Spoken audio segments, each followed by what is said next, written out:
السلام عليكم ورحمة الله تعالى وبركاته. مرحبا بكم في قناة شهيوات فاطمة طنجاوية أو كوين اوف سويت. في هذا الفيديو عدلت وصفات متنوعة لمائدة رمضان، وصفات لذيذة سهلة ومغذية كتجمع ما بين الحلو والمالح من الفطور إلى حتى السحور. فضلا وليس أمرا، دعموني باللايك وبارطاجوا الفيديو مع الأهل والأحباب ديالكم. لأول مرة كيشاهد قناة كوين اوف سويس ضغط على زر أبوني باش توصل بالجديد. غادي نبدا بأول وصفة. غادي نعدل الصينية د الكفتة د السردين. عندي كيلو د السردين، نقيته وغسلته، حيدتلو الشوك، حيدتلو الزنيط، حيدتلو حتى ديك العظام اللي كيكون في الوسط. كنحاول نقيه مزيان من الشوك، ومن بعد طحنته في الخلاط الكهربائي حتى رجع كفتة. السردين كيتطحن بطريقه سهله، يا اما الخلاط الكهربائي او الطحانه اللي كنطحنوا فيها مطيشه. غادي نحتاج واحد الفلفله حمراء حلوه مقطعه طريفات صغارين، واحد البصله مقطعه طريفات صغارين، والربيع مقطع صغير. غادي نطحنوا حتى هو في الخلاط الكهربائي. من بعد ما طحنتم كنتحصل على هذا الخليط هذا، وغادي نزيد عليها توابل. غادي نعمل هاد الخلطة بزلافة كبيرة باش تساعلي مع المكونات الأخرى. غادي نزيد عليها الكفتة ديال السردين، و4 دريسات د الثوم مبزعين. كنزيد عليهم الصوص طوماط تقريبا نصف ملعقة كبيرة، ملعقة صغيرة د الملح، نصف ملعقة صغيرة د الإبزار، ملعقة صغيرة ديال التحميرة، ملعقة صغيرة د الكيمون، وتقريبا نصف ملعقة صغيرة ديال الزعتر مجفف. كنحكو هيدا ما بين يدي باش يتفرتت. اخر حاجة كنزيد هي ملعقة صغيرة لقامات الحوت. كنخلط مزيان الكفتة مع لقامة مع الترميلة بالملعقة باش كينسجموا مع بعضياتهم. من بعد جبت واحد اللاطة او الصينية اللي غادي نعمل فيها الخليط، دهنتها بزيت الزيتون، دهنتها مزيان. كنعمل في القاع ديالها كنفرشها كامله بدوائر د البصله قطعتها دوائر رقيقه وكنعملها في الصينيه. من بعد عملت فوق منها طماطم او مطيشه، قطعتها دوائر، خليتها بالقشور، وبالزريعه ديالها قطعتها دوائر وعملتها فوق ديك البصله. وعملت معاهم 3 د الوريقات د سيدنا موسى. من بعد رشيتهم بالملح باش ما يبقاوش مسوسين، ورشيتهم بشويش د لقامات الحوت. دابا غادي نعدل الكويرات او دوائر ديال الكفته د السمك. كنعمل كويره من بعد كنبسطها على شكل دائره، كنضغط عليها ما كنخليهاش كره، وكنعمل كل وحده فوق طوماطيش. هاد الكفته كتجي لذيذه بزاف وما كيكونش فيها المذاق د السردين مجهد. من بعد عملت فوق منهم الزيتون بياض بالعطام، عملتو في ديك الفراغات اللي كاينين ما بين طوماطيش، وزينتها من الفوق بشرائح الليمون. من بعد عملت عليها زيت الزيتون فوق كويرات السردين كاملين. دخلتها الفران طيب على درجة حرارة 180 درجة مدة ديال 40 دقيقة. دابا غادي نعدل الديسير او فلان. في قاميلة صغيرة عملت نصف لتر د الحليب، وزدت عليه واحد فلان صغير ديال فريسة ذوق فريسة، زدت عليه 2 مغارف كبارين سكر سنيدة وملعقة كبيرة ديال النشا. حركته مزيان بالفوي، ومن بعد عملت قاميلة او كسرونة فوق النار. بقيت كنخلطو باستمرار باش ما يلصقليش على نار متوسطة حتى طلعت فيه الغالية. ديك الساعة طفيتو وغادي نكبو في الكؤوس اللي غادي نقدمو فيهم. عملتو في هاد الكيسان كوبات دجاج، كبيت تقريبا نصف زائد شويش. كنكبوه هو باقي سخون حيت اذا برد غادي يجمد. في كسرونه عملت كاس د الماء عادي سبيله، وزدت عليه 2 فلان مذاق فريسه، فلان ديك الصغير، وزدت عليهم مغروفه كبيره السكر سنيده، وحركته مزيان بالفوي حتى داب السكر وتخلط ديك الفلان مع الماء، رجع نفس اللون كولور واحد. ديك الساعه عملته فوق النار وخليته حتى غلا. ملي غلا حيدته طفيته وخليته يبرد شويش. في هاد الاثناء كان فلان اللي عدلت جمد لي شويش، عملت فوق منه شويش د فريسه مقطعه طريفات صغارين. كما كتلاحظوا الفلان جمد شويش، فريسه واخا كان عامله كتبقى من الفوق ما كتعودش لتحت.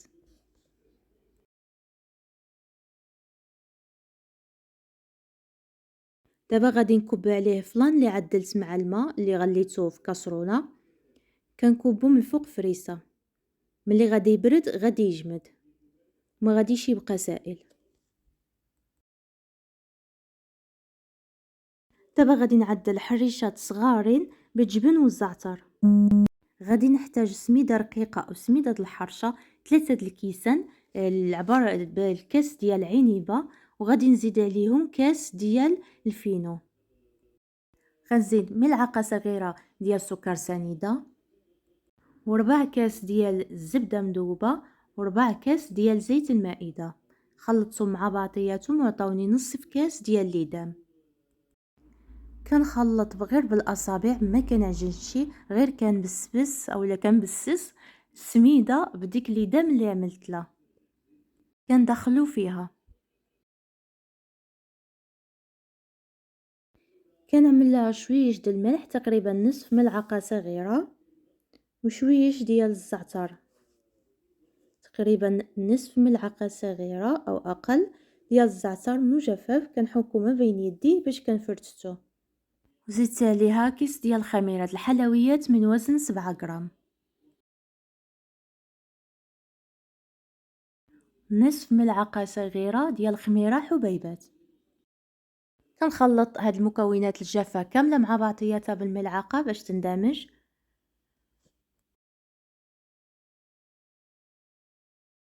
كنزيد عليه 2 كؤوس ديال الحليب، العبار بالكأس ديال العنبه دائما، الحليب عادي ماشي مدفي، درجه حراره المطبخ.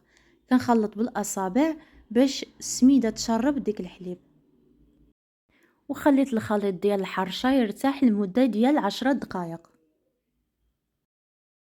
زلافه صغيره عملت جبن كريمي، عملت تقريبا 3 ديال المغارف كبارين جبن كريمي، استعملت هاد النوعيه، وزدت عليها شويش ديال الزعتر، عملت الزعتر مجفف مفرتت. خلطت مزيان بالملعقه باش ندمجو مع بعضياتهم. هذه هي الحشوه اللي غادي نعدل في الحرشه. في زلافه اخرى صغيره عندي شويش زيت المائده، غادي نزيد عليها سميده الحرشه او سميده رقيقه، غنخلطهم مزيان. غادي نبسس ديك السميده مع الزيت تنتحصل على واحد السميده اللي هي مبسسه فيها فاش غادي نفند ديك القويرات د الحرشه. بعد ما جازت 10 دقائق كنخلط الحرشه بهذه الطريقه، كنشوفها واش رجعت جافه خصها نزيد لها الحليب اولا صافي القوام ديالها رطب ومتشبعه بالحليب، يعني ما كتلصقش في اليد. الحرشه ديالي جبرتها باقي مزيانه رطبه ما محتاجاش الحليب. كنهز واحد الكميه كنعمل كويره وكنبسطها بهذه الطريقه، وكنعمل فيها تقريبا ملعقه صغيره ديال الجبن كريمي اللي خلطته مع الزعتر. من بعد كنشد الحرشه على الجبن، كنشدها بهذه الطريقه، كنبقى كنجبد شويش بشويش سميده. من بعد كنشد الكويره كنكورها في يدي، وغادي نفندها في هذا الخليط اللي عملت ديال الزيت والسميده. كنفند الكويره من جميع الاتجاهات او من جميع الجوانب في ديك الخليط ديال السميده والزيت. من بعد عملتها في هذا الاطار الدائري وكنضغط عليها بالملعقه باش تدي ديك الشكل ديال الدائره كتجي مدوره. وحيدتها، عملت تحت منها البابي دو كويسون باش تجي لي سهله ملي نجي نهزها، اذا كانت غادي تلصق لي في اللورنيه تجيني سهله وهي ما لصقتش. في عوض هاد القطعه او الدائره يمكننا نستعملوا الغلاقه ديال الشوكولات نوتيلا، نعملوا لا بلاستيك ونعملوا فيها هاد الكريه ديال الحرشه كتدي ديك الشكل دائري بسهوله، ما نحتاجوش هاد الدائره. بقيت كنعدل الحريشات بهذه الطريقه، كنعمل في وسط منهم الجبن وكنعدلهم بهذه الطريقه في الدائره تساليتهم كاملين. حتى كنساليهم كاملين عاد كنجوز نطيبهم. عملت مقلة تسخن فوق البوطة على نار متوسطة وكنزل فيها الحريشات. المقلة ضروري تكون سخونة مزيان، من بعد عاد كنقصها كنعمل نار متوسطة. الحرشة مجرد انها كنحس بها نشفات من تحت صافي كنقلبها، ما كنخليهاش تطيب مزيان.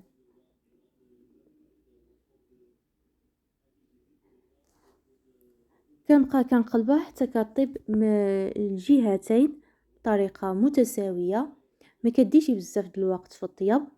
وبالنسبه للحريشات ما نعمروهمش بزاف بالجبن باش ما يخرج لنا شي من الحرشه. دابا غادي نعدل البطبوط. بالنسبه للبطبوط عملت واحد زلافه كبيره فيها 2 كيسان د الماء، وزن الكاس 250 مليلتر. الماء عندي دافي، زدت عليه ملعقه كبيره ديال الخميره حبيبات، ملعقه كبيره ديال السكر سنيده، وخلطته مزيان بالفوي او الخلاط اليدوي.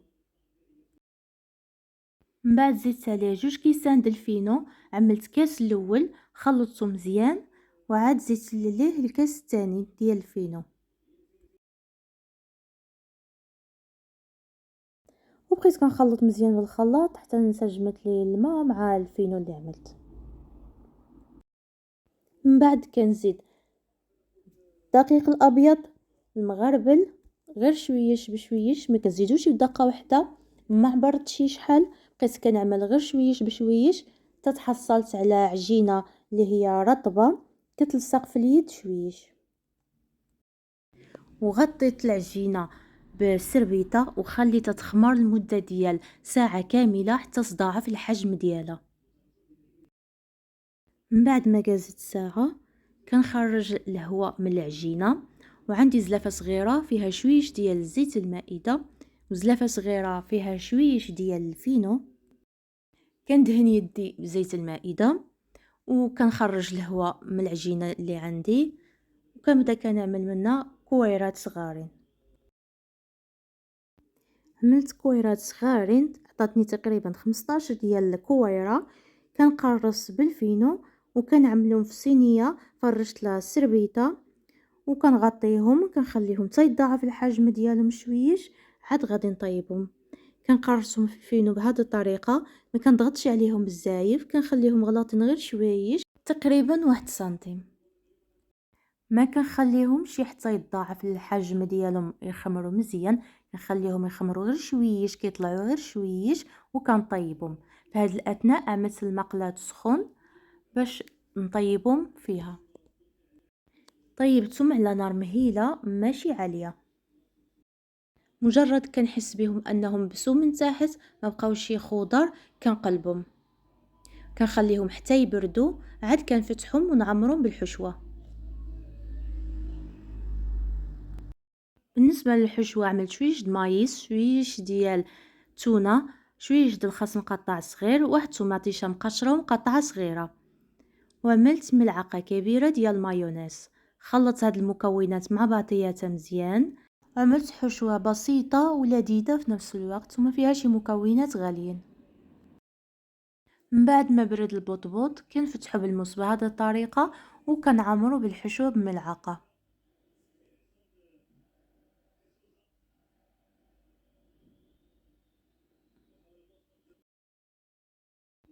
صافي وعملت البطبوط في الطبسيل دغيا كيوجد، كيجي لذيذ بزاف ساهل اقتصادي وما فيهش بزاف ديال المكونات.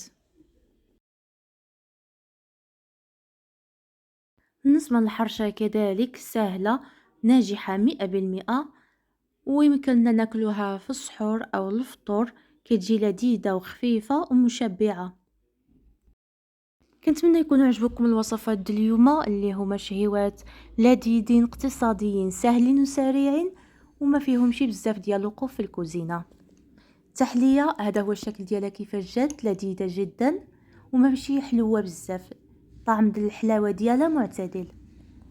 ما تنساوش تدعموني باللايك وبارطاجيو الفيديو مع الاهل والاحباب ديالكم، واللي باقي ما تابونا في قناه كوين في سويس تابونا وتضغط على زر الجرس باش توصل بالجديد. إلى اللقاء فيديو جديد إن شاء الله.